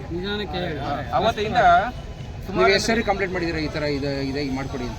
ಸರ್ ಎಷ್ಟು ಟೈಮ್ ಅಂದರೆ ಸುಮಾರು ಮನೆಗೋಸ್ಕರ ನಾವು ಬೋರ್ಡ್ಗೆ ಹೋಗ್ತೀವಿ ಸರ್ ಬೆಂಗಳೂರಿಗೆ ಮನೆಗೆ. ಅಲ್ಲ, ಇಲ್ಲಿ ಅಧಿಕಾರಿಗಳಿಗೆ ಯಾರು ಹೇಳಿದ್ದೀರಾ, ಎಷ್ಟು ಸರಿ ಬಂದು ಹೇಳಿ? ಸರ್ ಇಲ್ಲಿ ಹೇಳ್ತೀನಿ ಕೇಳಿ ಸರ್, ನಾವು ಅವರು ಎಲ್ಲ ಫಾಲೋ ಮಾಡಿದ್ವಿ, ಎಲ್ಲ ಎನ್ಕ್ವೈರಿ ಮಾಡ್ತಿದ್ವಿ. ತಹಸೀಲ್ದಾರ್ ನಾಗರಾಜು ಅಂತ ಬಂದಿದ್ರು. ಆವಾಗ ಏನು ಮಾಡಿದ್ರು, ತಹಸೀಲ್ದಾರು ಈ ಹುಡುಗ ಅಲ್ಲಿ ಮನೆ ಕಟ್ಕೊಂಡಿದ್ದಾನೆ, 1-2 ಮಕ್ಕಳು ಅವ್ನ ಕುಟುಂಬ ರಕ್ಷಣೆ ಮಾಡ್ಕೊಂಡು ಜೋಪಾನ ಹೋಗಿದ್ದಾನೆ. ಅಲ್ಲಿ ಯಾವ ಕೆರೆನೂ ಬರಲ್ಲ. ಎನ್ಕ್ವೈರಿ ಮಾಡಿ ಅವ್ನು ಗಿರೀಶ್ ಅವರು ಎನ್ಕ್ವೈರಿ ಮಾಡಿ ಈ ಸೌಟ್ ತಹಸೀಲ್ದಾರ್ ಬಂದಿದ್ರು. ಆ ಸೌಟ್ ತಹಸೀಲ್ದಾರ್ ಇವನು ನೋಟಿಸ್ ಜಾರಿ ಮಾಡಿದ್ರು. ನಾಳೆ 10 ಗಂಟೆ ಒಳಗೆ ನಿನ್ನ ಮನೆಯಲ್ಲಿ ನೋಟಿಸ್ ಮಾಡಿ ಹಾಕ್ತೀವಿ ಅಂತಂದ. ನಾವೇನು ಮಾಡಿದ್ವಿ, ಒಂದು ರೈತ ಸಂಘದಿಂದ ಲೆಟರ್ ತೊಗೊಂಡೋಗಿ ತಹಸೀಲ್ದಾರಿಗೆ ಕೊಟ್ವಿ. ಲೆಟರ್ ತೆಗೆದು ಅಲ್ಲಿಗಾದ. ನಾಳೆ 10 ಗಂಟೆ ನೀನು ಮುಹೂರ್ತ ಮಾಡ್ತೀವಿ ಅಂತ ನಾವು ಆದೇಶ ತಗೊಂಡ್ವಿ. ಆದೇಶ ತಗೊಂಡಾಗ ಆ ತಹಸೀಲ್ದಾರು ವೆಂಕಟಣ್ಣಪ್ಪನವರು ಬಂದಿದ್ರು. ಅಲ್ಲಿ ವೆಂಕಟಣ್ಣಪ್ಪನವ್ರು ಸುಮ್ಮನೆ ಈ ಥರ ಮಾಡಬೇಡಿ, ನ್ಯಾಯಬದ್ಧವಾಗಿ ಮಾಡಿ, ಇದೆಲ್ಲ ಮಾಡೋಕ್ಕೆ ಹೋಗಬೇಡಿ ಅಂತ ಅವರು ಹೇಳಿದರು. ಆದರೂ ಹೇಳಿ ಅವರು ಮತ್ತೆ ಈ ಗಿರೀಶ್ ಅವರು ಸೇರಿ ಭೂ ಕಬಳಿಕೆ ಕೋರ್ಟ್ಗೆ ಇಲ್ಲವಾದಲ್ಲಿ ಮುಂದಿನ ದಿನಗಳಲ್ಲಿ ಎಲ್ಲ ಪ್ರಗತಿಪರ ಸಂಘಟನೆಗಳ ಜೊತೆ ಸೇರಿ ಉಗ್ರ ಹೋರಾಟ ಮಾಡುವುದಾಗಿ ಎಚ್ಚರಿಕೆ ನೀಡಿದರು. ಈ ಸಂದರ್ಭದಲ್ಲಿ ಕರ್ನಾಟಕ ರಾಜ್ಯ ರೈತ ಸಂಘದ ಜಿಲ್ಲಾ ಉಪಾಧ್ಯಕ್ಷ ಹನುಮಂತರಾಯಪ್ಪ, ಜಿಲ್ಲಾ ಕಾರ್ಯದರ್ಶಿ ಎಲ್ ರಾಮಂಜನೇಲು, ತಾಲೂಕು ಅಧ್ಯಕ್ಷ ಶಿವು, ರಾಷ್ಟ್ರೀಯ ಕಿಸಾನ್ ಅಧ್ಯಕ್ಷ ಕೃಷ್ಣರಾವ್, ಸಿದ್ದಪ್ಪ, ತಾಲೂಕು ಪ್ರಧಾನ ಕಾರ್ಯದರ್ಶಿ ನರಸಣ್ಣ, ತಾಲೂಕು ಕಾರ್ಯದರ್ಶಿ ರಮೇಶ್, ಗುಂಡಾರ್ಲಲ್ಲಿ ತಾಲೂಕು ಸಂಘಟನಾ ಕಾರ್ಯದರ್ಶಿ ಗೋವಿಂದಪ್ಪ, ಈರಣ್ಣ, ಚನ್ನರಾಯಪ್ಪ, ತಾಲೂಕು ಗೌರವಾಧ್ಯಕ್ಷ ಪಾತಣ್ಣ, ತಾಲೂಕು ಸಂಚಾಲಕ ನಾಡಪ್ಪಣ್ಣ, ಚಿಕ್ಕಣ್ಣ, ವೆಂಕಟಸ್ವಾಮಿ, ಸದಾಶಿವಪ್ಪ, ನಾಗರಾಜಪ್ಪ, ತಿಪ್ಪಯ್ಯದುರ್ಗ ಮಂಜುನಾಥ ಹಾಗೂ ತಾಲೂಕು ರೈತ ಸಂಘದ ಪದಾಧಿಕಾರಿಗಳು ಮುಖಂಡರು ಹಾಜರಿದ್ದರು. ವರದಿ ಮಾರುತಿ, ಎಂಎಸ್ ಮೀಡಿಯಾ. ಪಂಚಾಯತಿ ಲೈಸೆನ್ಸ್ ತಗೊಂಡು ಮನೆ ಹಲೋ ಹಾಯ್ ಸ್ನೇಹಿತರೆ, ಎಲ್ಲರಿಗೂ ನಮಸ್ಕಾರ. ನಮ್ಮ ನ್ಯೂಸ್ ಚಾನೆಲ್ ಹೆಸರು ಎಂಎಸ್ ಮೀಡಿಯಾ ನ್ಯೂಸ್. ನಮ್ಮ ಚಾನೆಲ್ನಲ್ಲಿ ಪ್ರತಿದಿನ, ಪ್ರತಿ ಗಂಟೆ, ಪ್ರತಿ ಕ್ಷಣದ ಸುದ್ದಿಯನ್ನು ಅಪ್ಲೋಡ್ ಮಾಡಲಾಗುತ್ತದೆ. ಹೊಸದಾಗಿ ನಮ್ಮ ಚಾನೆಲ್ ಅನ್ನು ವೀಕ್ಷಿಸುವವರು ದಯವಿಟ್ಟು ಸಬ್ಸ್ಕ್ರೈಬ್ ಮಾಡಿ, ಲೈಕ್ ಮಾಡಿ, ಶೇರ್ ಮಾಡಿ, ಕಾಮೆಂಟ್ ಮಾಡಿ. ಪ್ರತಿದಿನ ಹೊಸ ಹೊಸ ಸುದ್ದಿಗಳಿಗಾಗಿ ನಮ್ಮ ಚಾನೆಲ್ ತಪ್ಪದೇ ವೀಕ್ಷಿಸಿ. ನಾನು 19 ನಾನು ಮನೆ ಅದು ಗುಂಡು ತೋಪತ್ತೈತೆ, ಫಾರೆಸ್ಟ್ ಅರಣ್ಯ ಕಟ್ಕೊಂಡು ಅಲ್ಲಿ ಇದ್ದೀನಿ.